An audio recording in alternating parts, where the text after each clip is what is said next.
செய்திகள் தொடர்கின்றன. அரசாங்கத்தின் ஒரு சில அமைச்சர்கள் கடந்த தினங்களில் வெளியிட்ட கருத்துக்களுக்கு அமைய இந்தியாவிலிருந்து இறக்குமதி செய்யப்படும் பொருட்களையும் எதிர்காலத்தில் புறக்கணிக்க நேரிடும் என ஐக்கிய தேசிய கட்சி அறிவித்துள்ளது. இன்று நடைபெற்ற ஊடகவியலாளர் சந்திப்பொன்றில் அந்த கட்சியின் பொதுச் செயலாளர் திசா தநாயக்க இந்த விடயத்தை சுட்டிக்காட்டினார். அமெரிக்காவினால் சமர்ப்பிக்கப்பட்ட அந்த பிரேரணைக்கும் அமெரிக்காவுக்கும் எதிராக அனைவரும் எதிர்ப்பினை வெளியிட்டு வந்தனர். அமைச்சர் விமல் வீரவங்ச அண்மையில் அமெரிக்க பொருட்களை புறக்கணிக்குமாறு பகிரங்கமாக அறிவித்தார். இதனிடையே இந்தியா நேற்று தமது நிலைப்பாட்டினை அறிவித்தது. இந்தியாவின் நிலைப்பாட்டிற்கு அரசாங்கம் மதிப்பளிப்பதாக வெளிவிவகார செயலாளரை மேற்கோள் காட்டி இன்று பத்திரிகை ஒன்று செய்தி வெளியிட்டுள்ளது. அமெரிக்காவின் பிரேரணைக்கு ஆதரவு அளிப்பதாக இந்தியா தமது நிலைப்பாட்டை அறிவித்திருந்தது. அமைச்சர் விமல் வீரவங்சவின் கருத்துக்கு அமைய தற்போது இந்திய பொருட்களையும் புறக்கணிக்க நேரிடும்.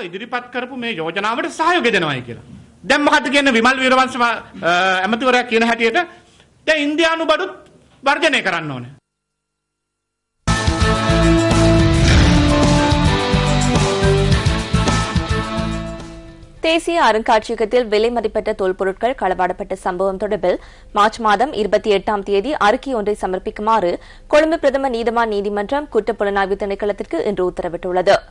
இதன் பொருட்டு கொழும்பு பல்கலைக்கழக கணினி பிரிவுடன் இணைந்து விசாரணைகளை நடத்துமாறு கொழும்பு பிரதம நீதவான் ரஷ்மி சிங்கப்புலி உத்தரவிட்டுள்ளார்.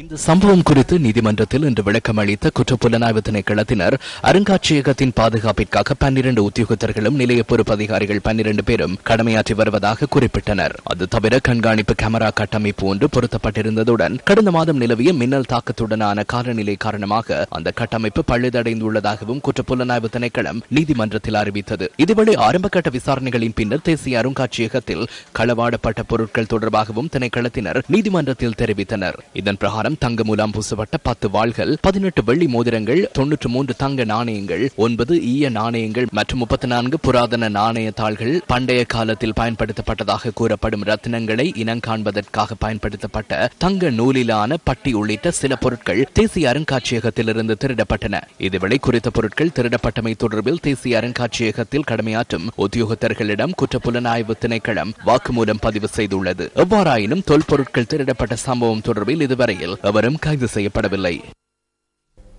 மலையக அரசியல்வாதிகளான பாராளுமன்ற உறுப்பினர் பி திகாம்பரம் மற்றும் ஊவா மாகாண அமைச்சர் செந்தில் தொண்டமான் ஆகியோருக்கு இடையே கருத்து முரண்பாடு ஏற்பட்டுள்ளது. அண்மையில் பண்டாரவளியில் உள்ள ஹோட்டல் ஒன்றில் பாராளுமன்ற உறுப்பினர் திகாம்பரம் தங்கியிருந்த போது அங்கு சென்ற ஊவா மாகாண அமைச்சர் செந்தில் தொண்டமான் உள்ளிட்ட ஆதரவாளர்கள் அமைதியின்மையை தோற்றுவிக்கும் வகையில் செயற்பட்டதாக செய்திகள் வெளியாகின. இதனைத் தொடர்ந்து இருவரும் நாளேடு ஒன்றில் பரஸ்பர குற்றச்சாட்டுகளை முன்வைத்துள்ளனர். பாடசாலை மாணவர்களுக்கான பைகளுக்குள் பி திகாம்பரம் போதைப் பொருளை மறைத்து சென்று தமது பங்காளிகளுக்கு விநியோகிப்பதாக மாகாண சபை அமைச்சர் செந்தில் தொண்டமான் குற்றச்சாட்டினை முன்வைத்துள்ளார். இது தொடர்பாக கிடைத்த முறைப்பாடு காரணமாகவே தாம் அவர் தங்கியிருந்த இடத்துக்கு சென்றதாக அவர் கூறியுள்ளார். பாராளுமன்ற உறுப்பினர் போதைப் பொருள் கடத்தலுடன் தொடர்புபட்டுள்ளார் என தாம் உறுதியாக நம்புவதாகவும் அவர் குறிப்பிட்டுள்ளார். இதேவேளை இந்த குற்றச்சாட்டுகளுக்கு பதிலளித்துள்ள பாராளுமன்ற உறுப்பினர் பி திகாம்பரம் தாம் போதைப் பொருள் கடத்துவதாக சுமத்தப்பட்டுள்ள குற்றச்சாட்டுகள் ஆதாரமற்றவை என நிராகரித்துள்ளார். போதைப் பொருளை பயன்படுத்தும் அமைச்சர் தொண்டமான், செந்தில் தொண்டமான் ஆகியோருக்கே போதைப் பொருள் தொடர்பில் நன்கு தெரியும் எனவும் அதற்கான ஆதாரங்கள் தன்னிடம் உள்ளது எனவும் அவர் குறிப்பிட்டுள்ளார். செந்தில் தொண்டமான் உள்ளிட்ட குழுவினரே தமது வாகனம் மீது அழுகிய முட்டைகளை வீசியதாக தெரிவித்துள்ள பாராளுமன்ற உறுப்பினர் பி திகாம்பரம் அவருக்கு தகுந்த பாடம் புகட்டப் போவதாகவும் கூறியுள்ளார். சிரேஷ்ட அரசியல்வாதியான மறைந்த அமைச்சர் காமினி திசாநாயக்கவின் 70வது பிறந்த தினம் இன்று கொண்டாடப்படுகின்றது. மறைந்த காமினி திசாநாயக்கவின் 70வது பிறந்த தினத்தை முன்னிட்டு கொழும்பு ஆனந்த குமாரசுவாமி மாவட்டத்தில் அமைந்துள்ள திசாநாயக்க உருவச்சிலைக்கு மலரஞ்சலி செலுத்தப்பட்டது. மனைவி ஸ்ரீமா திசாநாயக்க, மகள்மார்களாகிய நவீன் திசாநாயக்க, மயந்த திசாநாயக்க ஆகியோரும் குடும்ப அங்கத்தவர்களும் இதன்போது கலந்து கொண்டிருந்தனர். பாராளுமன்ற உறுப்பினர் கரு ஜெயசூரியவும் இந்த நிகழ்வில் கலந்து கொண்டிருந்தார். இதேவேளை காமினி திசாநாயக்கவின் பிறந்த தினத்தை முன்னிட்டு இன்று மாலை அன்னதான நிகழ்வு ஒன்று ஏற்பாடு செய்யப்பட்டிருந்தது. ராஜகிரிய விக்டோரியா இல்லத்தில் இந்த நிகழ்வு இடம்பெற்றது. திசாநாயக் அவர்களின் குடும்ப உறுப்பினர்கள், நலன் விரும்பிகள் உள்ளிட்ட பலர் இந்த நிகழ்வில் கலந்து கொண்டிருந்தனர்.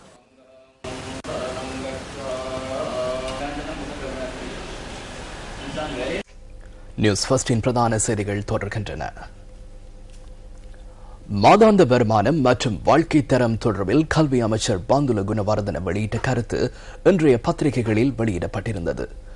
3 உறுப்பினர்கள் உள்ள குடும்பம் ஒன்று 7,500 ரூபாவினால் சிறப்பான முறையில் மாதாந்த வாழ்க்கை செலவை பூர்த்தி செய்ய முடியும் என அமைச்சர் தெரிவித்ததாக அந்த செய்தியில் குறிப்பிடப்பட்டிருந்தது. ஹோமாகம மூலேகம பகுதியில் நடைபெற்ற வைபவம் ஒன்றிலேயே அமைச்சர் இதனை தெரிவித்திருந்தார். தொகை மதிப்பு மற்றும் புள்ளி விவரவியல் திணைக்களத்தின் 2009-2010 வீட்டு அலகு வருமான செலவு ஆய்வுக்கமைய 4 பேர் கொண்ட குடும்பத்தின் மாதாந்த சராசரி செலவினம் 31,331 ரூபாவாகும். இதற்கமைய சராசரியாக ஒருவருடைய செலவு 7,832 ரூபாய் 75%. இதனையும் விட குறைந்த தொகையான 7,500 ரூபாவை கொண்டு ஒவ்வொரு வாழ்க்கை நடத்த முடியும் என்பது அமைச்சர் பந்துல குணவர்தனவின் நம்பிக்கையாகும். அரிசியின் விலை என்ன, மாவின் விலை என்ன, பால் மாவின் விலை என்ன, ஏனைய சாமான்கள் விலை என்ன, படிக்கின்ற பிள்ளைகளாக இருந்தால் அவர்களுக்கு ஒரு நாள் ஒன்றுக்கு எவ்வளவு தேவைப்படும், விடுபட என்ன, மருத்துவ செலவு என்ன, இந்த மாதிரி போய்கொண்டிருக்கிற நேரத்தில் அமைச்சர் அவர்கள் சொல்வது பெரிய விந்தையாக இருக்கிறது. 3 பேர் சேர்ந்த குடும்பம், நாங்கள் பொண்டாட்டியும் புரிச்சனும் ஒரு பிள்ளையும் 7,500 செலவுக்குள்ள ஒன்றும் காணாது. 1 கிலோ அரிசி வந்துக்கிட்டு 80 ரூபா, 1 கிலோ சீனி வந்துக்கிட்டு 90 ரூபாய் இருந்தது, இப்போ 105 ரூபாய் ஆயிடுச்சு. மரக்கிற சாமானுக்கு விலை கூட. மீன் 1 கிலோ பண்ணுறோன்னா 400 ரூபா வேணும். 3 பேரும் செலவுக்குள்ள அரை கிலோ மீன் வேணும் 700 ரூபா வேணும். மரக்கிற சாமான் இருந்தால் 500 ரூபா வேணும் மார்க்கெட் செலவு. அப்போ இப்படி இருக்கிறபடியாக 7,500 என்ன செய்கிறோம் நாங்கள்? 7,500 யாருக்கும் காணுமா? யாருக்குமே காணாது. சும்மா 7,500 ரூபாய்க்கு வந்து நம்ம நினைச்ச சாப்பாடு இல்லை. அது தண்ணியாக தான் கரைச்சி குடிக்கிற வேண்டிய நிலைமை வந்திருக்குன்னு கேட்டால், மரக்கறி தேங்காய் ஒன்று 35 ரூபா, தேங்காய் 1 கிலோ 240 ரூபா, 5,000 ரூபா கொண்டு போனால் ஒரு 10 நாள் சாப்பாடு வாங்கிட்டு வரலாம். மற்றது இந்த சாப்பாடு, உடுப்பு, துணிமணி, பிள்ளைங்க படிக்க வைக்கிறது, அதெல்லாம் எந்த சாட்சியில் பண்ணுறது? அமைச்சர் பந்துல குணவர்தன இந்த 7,500 ரூபாய்க்கு 3 பேர் அவர் சாப்பிட்டு காட்டுவாரா? அவரே மிச்ச முடிப்பாரா? இதே விஷயத்த அந்த அமைச்சர் பந்துல குணவர்தன செஞ்சாருன்னு சொன்னா எங்களால முடியும் அப்படின்னு சொன்னார்னா நாங்க ஓகே, அதுக்கு அந்த விஷயத்த நாங்க ஏத்துக்கிறோம். அவரை முதல்ல அதை நடத்தி காட்டினாருன்னு சொன்னா நாங்க நடத்துறோம். අපි දැනගන්න කැමති බන්දුල ගුණවර්ධන අමාත්‍යවරයා ජීවත් වෙන්නේ ලංකාව තුලද? அமைச்சர் பந்துல குணவர்தன இலங்கையிலா அல்லது வானத்தில் இருக்கின்ற வேற்று கிரகத்திலா வாழ்கிறார் என்பதை நாம் முதலில் தெரிந்து கொள்ள விரும்புகிறோம். இதன் நடைமுறை சாத்தியத்தை அறிந்து கொள்வதற்காக பந்துல குணவர்தன அவருடைய பாரியார் சகிதம் குடும்பத்தினருக்கு வாடகை வீடொன்றை எடுத்துக் கொடுத்து 7,500 ரூபாவை கையில் கொடுத்து மாத இறுதியில் வருமானம் கூற வேண்டும். அரசாங்கத்தின் தவறான பொருளாதார கொள்கைகள் தொடர்பில் மக்களுக்கு கூறுவது அவரது வாடிக்கையாகியுள்ளது. ජනතාව පත් වී තිබෙන දුෂ්කරතාවය පිළිබඳව ආවරණයක් ලබා ගන්න. මම හිතන්නේ මේක 4 වීරි කතාවක්. இது ஒரு கட்டுக்கதை. 3 நாய்க்குட்டிகள் இருக்கின்ற குடும்பத்திற்கு 7,500 ரூபாவில் வாழ்வதற்கு முடியும். இந்த நாட்டின் நடப்பினை தெரிந்து கொண்ட இந்த ஒரு அமைச்சரும் புத்திமிக்க பிரஜைகளும் இவ்வாறான கருத்துக்களை கூற மாட்டார்கள். இதுவே இந்த அரசாங்கத்தில் உள்ள பிரச்சினை. ஒவ்வொரு அமைச்சர்களும் பல்வேறு கதைகளை கூறுகின்றனர். மக்களிடம் இவ்வாறான கருத்தொன்றை கேட்டால் நானும் அடிவாங்க வேண்டி ஏற்படும். மக்கள் எவ்வளவு கஷ்டத்துக்கு மத்தியில் வாழ்கிறார்கள் என்பது நமக்கு தெரியும். சுமார் 10 லட்சம் முதல் 15 லட்சத்துக்கும் மேலான பணத்தை தமது குடும்பத்தை நடத்துவதற்காக அமைச்சர்கள் செலவழிக்கிறார்கள். எனினும் 7,000 ரூபாவில் வாழ்க்கை நடத்துமாறு மக்களுக்கு கூறுகின்றனர். அனுராதபுரத்தை பிரதிநிதித்துவப்படுத்தும் அரசியல்வாதி என்ற ரீதியில் நாம் நிலவரங்களை அறிந்தவர்களாக இருக்கிறோம்.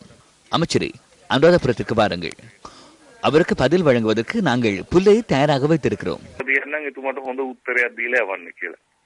தொகை மதிப்பு மற்றும் புள்ளி விவரவியல் திணைக்களத்தின் 2009-2010 வீட்டு அலகு வருமான செலவு ஆய்வுக்கமைய மாவட்டங்கள் ரீதியாக கவனத்தில் கொள்ளும் போது 4 பேர் கொண்ட குடும்பம் ஒன்று கொழும்பில் வாழ்க்கை நடத்துவதற்காக மாதாந்தம் 47,291 ரூபாய் தேவைப்படுகிறது. இதற்கமைய ஒருவருடைய சராசரி செலவினம் 11,822 ரூபாவாகும். கம்பகா மாவட்டத்தில் ஒரு குடும்பத்தின் மாதாந்த செலவினம் 41,062 ரூபாய் என்பதோடு அன்னளவாக ஒருவருடைய மாதாந்த செலவினமாக 10,265 ரூபாய் காணப்படுகிறது.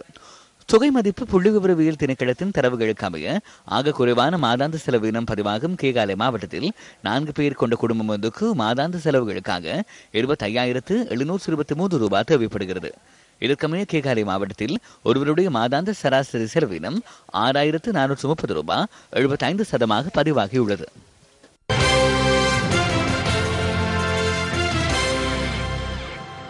அம்பாறை மாவட்டம் ஒலுவில் கடற்கரை பிரதேசத்தில் ஏற்பட்டுள்ள பாரிய கடல் அரிப்பினை தடுப்பதற்கு அரசாங்கம் நடவடிக்கைகளை மேற்கொண்டுள்ளது. தற்போது கடல் அரிப்பை தடுப்பதற்காக ஒலுவில் கடற்கரை பிரதேசங்களில் கனரக இயந்திரங்களின் உதவியுடன் பாரிய கருங்கற்கள் குவிக்கப்படுகின்றன. கடந்த காலங்களில் ஒலுவில் கடற்கரை பிரதேசத்தை அண்டிய பகுதிகளில் சுமார் 500 அடிக்கும் அதிகமான நிலப்பரப்பு மற்றும் தென்னந்தோட்டங்களும் கடல் அரிப்பினால் பாதிப்புக்குள்ளாகி இருந்தது. சுமார் 500க்கும் மேற்பட்ட தென்னை மரங்கள் கடல் அலையினால் நாசமடைந்தமை குறிப்பிடத்தக்கதாகும்.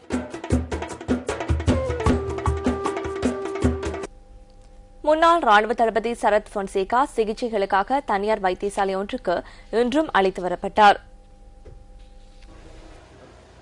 தோட்பட்டை மற்றும் முழங்காலில் ஏற்பட்டுள்ள உபாதை காரணமாக உடற்கூற்று சிகிச்சை பெறுவதற்காக சரத் பொன்சேகா இன்று பிற்பகல் வைத்தியசாலைக்கு அழைத்து வரப்பட்டார்.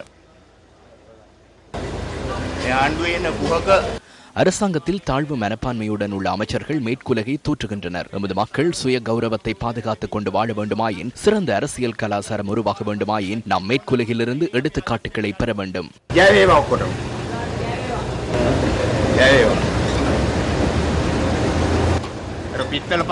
அந்த பித்தளை பஞ்சாயுதத்திற்கு டிஸ்னி வேர்ல்டுக்கு செல்ல முடியும், ஆனால் அமெரிக்காவிலிருந்து எதையும் பயன்படுத்த வேண்டாம் என இணையவர்களை ஏமாற்றுகின்றார்.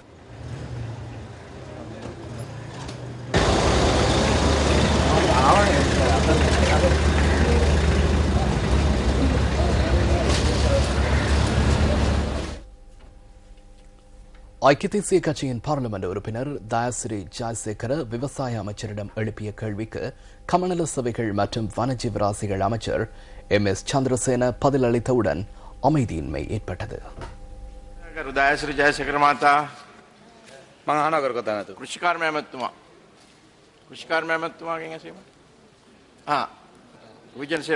ගෝජන සේවා එක්කන මොකද ඒකට උත්තර දෙයි නෑ එතුමා වෙනුවෙන් පිළිතුරු ඉදිරිපත් කරන්න කියලා මට දැනුම් දීලා තියෙනවා සම්බන්ධයක් තියෙනවද ඒක සම්බන්ධයක් තියෙනවද ඔව් තියෙනවා ගෝජන සේවාවේ සම්බන්ධයක් වගේ ආව හොඳයි සම්බන්ධයක් ඇමරිකා Google ද පාවිච්චි කරන්නේ Google ද පාවිච්චි කරන්නේ මොනවාද Google දන්නවද Google කියලා ඊමේල් උත්තරේ මේ මන්තුමාගේ පළවෙනි එක ඒ මට අරක අහන්න කලින් මට අර උත්තරේ පොඩ්ඩක් දෙන්නේ පහ මොනවද කියලා කරුණාකර. ඔව් සංගঠක අඩංගු. ඒක ඇමරිකන් නිෂ්පාදනයද කියලා පොඩ්ඩක් බලා ගන්න. ඇයි?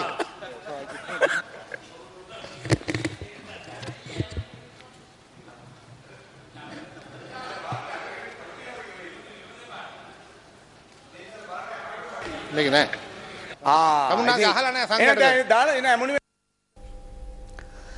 இது தொடர்பான மேலதிக தகவல்களை இரவு 10:45 பிரதான செய்திகளில் எதிர்பாருங்கள். அடுத்து வருவது விளையாட்டுச் செய்தி. ஆசிய கிண்ண கிரிக்கெட் தொடரின் இலங்கைக்கு எதிரான தீர்மானமிக்க போட்டியில் பங்களாதேஷ் அணி 212 என்ற வெற்றி இலக்கை நோக்கி தற்போது பதிலளித்தாடுகின்றது. மழையால் தடைப்பட்ட இந்த போட்டியில் டக்வர்த் லூவிஸ் விதிப்படி பங்களாதேஷ் அணிக்கு 40 ஓவர்களில் 212 ஓட்டங்கள் என்ற வெற்றி இலக்கு நிர்ணயிக்கப்பட்டுள்ளது. இதன் பிரகாரம் சற்று முன்னர் வரை பங்களாதேஷ் அணி 12 ஓவர்களில் 3 விக்கெட் இழப்பிற்கு 71 ஓட்டங்களை பெற்றிருந்தது. இலங்கை அணி ஏற்கனவே இறுதிப் போட்டி வாய்ப்பை இழந்துள்ள நிலையில் இன்றைய போட்டியில் பங்களாதேஷ் அணி வெற்றியீட்டும் பட்சத்தில் அந்த அணி பாகிஸ்தானுடனான இறுதிப் போட்டியில் விளையாடுவதற்கான வாய்ப்பினை உறுதிப்படுத்திக் கொள்ளும் என்பது குறிப்பிடத்தக்கது. இலங்கையின் வெற்றி இந்திய அணிக்கு இறுதிப் போட்டியில் விளையாடுவதற்கான வாய்ப்பினை ஏற்படுத்திக் கொடுக்க உள்ளது. மிர்பூரில் நடைபெற்று வரும் இந்த போட்டியில் முதலில் துடுப்பெடுத்தாடிய இலங்கை அணி ஆரம்பம் முதலே பங்களாதேஷ் பந்து வீச்சாளர்களை எதிர்கொள்வதில் சிரமத்தை எதிர்நோக்கியது. இன்றைய போட்டியில் இளம்பீரர் தினேஷ் சந்திமால் விளையாடவில்லை என்பதுடன் அவருக்கு பதிலாக சாமர கப்புகெதிரா அணியில் சேர்க்கப்பட்டிருந்தார். இலங்கை அணியின் துடுப்பாட்டத்தை அணித்தலைவர் மஹில ஜெயவர்தனவும் TM டில்ஷானும் ஆரம்பித்தனர். அணியின் ஓட்ட எண்ணிக்கை 19 இருந்தபோது 5 ஓட்டங்களுடன் மஹில ஜெயவர்தன ஆட்டமிழந்தார். அதனைத் தொடர்ந்து குமார் சங்கக்காரா 6 ஓட்டங்களுடன் வெளியேறினார். 19 ஓட்டங்களை பெற்றிருந்த நிலையில் டில்ஷானின் விக்கெட்டையும் இழந்து இலங்கை அணி தடுமாற்றத்தை எதிர்கொண்டது. இந்த 3 விக்கெட்டுகளையும் நஸ்முல் ஹொசைன் கைப்பற்றியிருந்தார். 4வது விக்கெட்டுக்காக ஜோடி சேர்ந்த சாமர கப்புகெதிர மற்றும் லஹிரு திரிமான் ஆகியோர் 88 ஓட்டங்களை பகிர்ந்து அணியை ஓரளவு பலப்படுத்தினர். சாமர கப்புகெதிர ஒருநாள் கிரிக்கெட் வாழ்வின் தனது 8வது அரைச்சதத்தை இன்று பூர்த்தி செய்தார். அவர் கடைசியாக 2010 ஆண்டு ஜூன் மாதத்தில் அரை சதம் ஒன்றை பெற்றிருந்தார். இன்றைய தினம் அவர் 92 பந்துகளை எதிர்கொண்டு 62 ஓட்டங்களை குவித்தார்.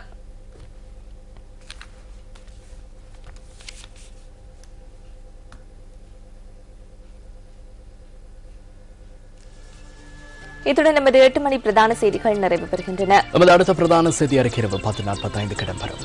வணக்கம்.